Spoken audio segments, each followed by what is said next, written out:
الحمد لله رب العالمين والعاقبة للمتقين نبينا محمد وعلى آله وصحبه أجمعين ومن تبعهم بإحسان إلى يوم الدين. أما بعد، قال الله تبارك وتعالى في القرآن المجيد: أعوذ بالله من الشيطان الرجيم، بسم الله الرحمن الرحيم. وأنه كان رجال من الإنس يعوذون برجال من الجن فزادوهم رهقا.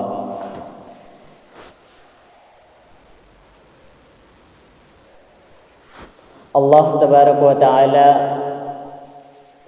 ہمارا حامی و مددگار ہے، اور اللہ ہی ہماری مدد کرتا ہے، اور اللہ تبارک و تعالی کے علاوہ کسی اور سے پناہ طلب کرنا، کسی اور سے مدد مانگنا یہ شرک ہے کہ ایک انسان اللہ تبارک و تعالی کو چھوڑ کر کسی اور انسان سے پناہ طلب کرے، کسی اور انسان سے مدد طلب کرے. اور اسی طریقے سے کسی انسان یا جنات، ان میں سے کسی سے بھی پناہ طلب کرنا یہ شرک ہے. اگر کوئی انسان اس بات پر قادر ہے، وہ حاضر ہے اور اس بات پر قادر ہے کہ وہ اس کی مدد کر سکتا ہے، اس وقت ایک انسان دوسرے انسان سے اپنے امور کے اندر مدد حاصل کر سکتا ہے. لیکن جس طریقے سے غیبی امور میں اللہ تبارک و تعالی مدد کرتا ہے، اللہ تعالی مدد کرنے والا ہے، اس طریقے سے کسی انسان یا جنات سے مدد طلب کرنا یہ شرک ہے کہ ایک انسان وہاں پر حاضر نہیں ہے اور اپنے جسمانی اعتبار سے وہ اس کی مدد کرنے پر قادر نہیں ہے، اور غیبی اعتبار سے ایک شخص کسی انسان کو یا جنات کو پکارتا ہے اور اس سے مدد طلب کرتا ہے، یہ شرک ہے. لیکن اس کے برعکس ایک انسان وہاں پر موجود ہے اور وہ اس کی مدد کرنے پر قادر بھی ہے، اس وقت اگر کوئی انسان اس سے مدد طلب کرتا ہے، اس سے پناہ مانگتا ہے تو وہاں پر جائز ہے. لیکن اس کے برعکس وہاں پر کوئی موجود نہیں ہے اور وہاں پر اپنے جسمانی اعتبار سے اس کی مدد کرنے پر طاقت نہیں رکھتا، وہ قوت نہیں رکھتا، وہ اس کی مدد نہیں کر سکتا، اور اس حال میں مدد مانگا جائے تو یہ جائز نہیں ہے. کیونکہ غیبی امور میں اللہ تبارک و تعالی مدد کرنے والا ہے، اللہ کے علاوہ کوئی ایسا شخص نہیں ہے جو بندے کی مدد کر سکتا ہے. اسی طریقے سے بہت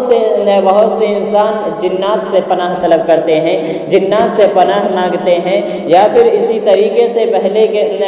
کے زمانے میں لوگ جب کہیں پر جاتے تھے اور راستے میں وہ وہاں پر رکتے تھے تو وہ جنات کو مخاطب کر کے کہتے تھے کہ ہم یہاں پر ٹھہر رہے ہیں، لہٰذا جب تک ہم یہاں رہیں گے تم ہماری مدد کرنا. اللہ تبارک و تعالی قرآن کریم کے اندر ارشاد فرماتا ہے: وَأَنَّهُ كَانَ رِجَالٌ مِّنَ الْإِنسِ يَعُوذُونَ بِرِجَالٍ مِّنَ الْجِنِّ فَزَادُوهُمْ رَهَقًا، کہ اور وہ لوگ ان میں سے کچھ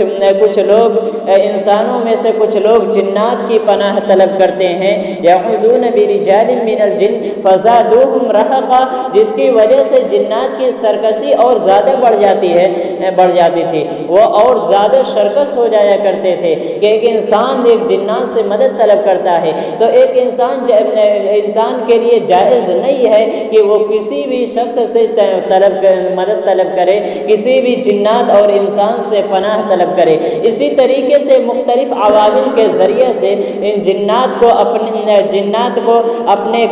قابو میں کر کے، اپنے انڈر میں کر کے ان سے ایسے امور کو انجام دینا یہ بھی جائز نہیں ہے. یہ حرام ہے کہ ایک انسان جنات کے ذریعے سے اپنا کوئی کام کرائے.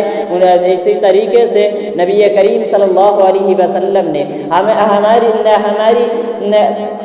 اللہ تبارک و تعالیٰ کو ہمارا مددگار کہا یہ، اور ایک انسان جب کہیں جاتا ہے، جب کہیں وہ رکتا ہے اور اللہ تبارک و تعالیٰ کی پناہ طلب کرتا ہے تو اللہ تبارک و تعالیٰ اس کا حامی و مددگار ہوتا ہے۔ لیکن اگر کوئی شخص اس کے علاوہ جنات و انسان سے مدد طلب کرتا ہے تو وہ اس کی مدد کرنے کے بجائے وہ اپنے آپ کو اور سرکش بنا لیتے ہیں، وہ اپنے آپ کو اور بڑے سمجھنے لگتے ہیں، بلکہ ان کی مدد نہیں کرتے، لیکن انسان نہیں سمجھتے۔ اسی طریقے سے حضرت خولہ بنت حکیم رضی اللہ عنہا کہتی ہیں کہ میں نبی کریم صلی اللہ علیہ وسلم کو یہ فرماتے ہوئے سنا، من نزل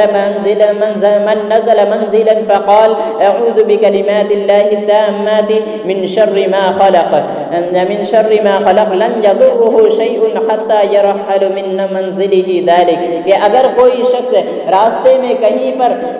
پر قیام کرنے کے لیے رکتا ہے، کہیں پر وہ ٹھہرتا ہے اور پھر یہ دعا پڑھ لیتا ہے اعوذ بکلمات اللہ التامات من شر ما خلق، تو اللہ تبارک و تعالی اس وقت تک اس کی مدد کرتا ہے جب تک کہ وہ وہاں سے چل نہ دے۔ یعنی وہ رات میں اگر کوئی شخص کہیں پر رکتا ہے، کہیں پر بھی وہ ٹھہرتا ہے اور یہ دعا پڑھ دیتا ہے، وہ اللہ تبارک و تعالی سے پناہ طلب کر لیتا ہے تو اللہ تبارک و تعالی اس کی مدد کرتا ہے، اللہ تبارک و تعالی کی وہ پناہ میں رہتا ہے اور اس کو کوئی بھی چیز وہاں پر نقصان نہیں پہنچا سکتی یہاں تک کہ وہ وہاں سے نکل نہ جائے، وہاں سے وہ چلا نہ جائے۔ تو اللہ تعالی نبی کریم صلی اللہ علیہ وسلم نے ہمیں اللہ کی پناہ طلب کرنے کے لیے، اللہ کی مدد حاصل کرنے کے لیے ہمیں دعا سکھلائی ہے، لیکن انسان اس کے علاوہ اللہ کو چھوڑ کر اس انسان کو یا جنات کو مدد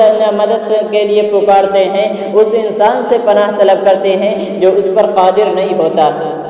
اور یہ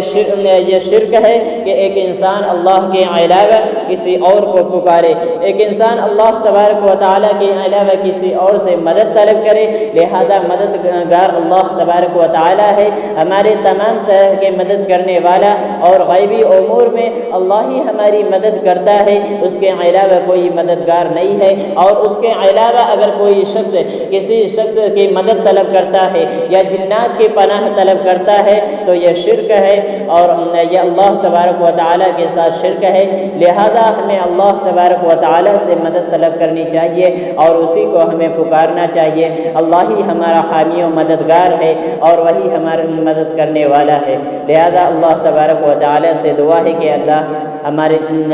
تمام امور میں مدد فرمائے۔ آمین۔ وآخر دعوانا الحمد للہ رب العالمین۔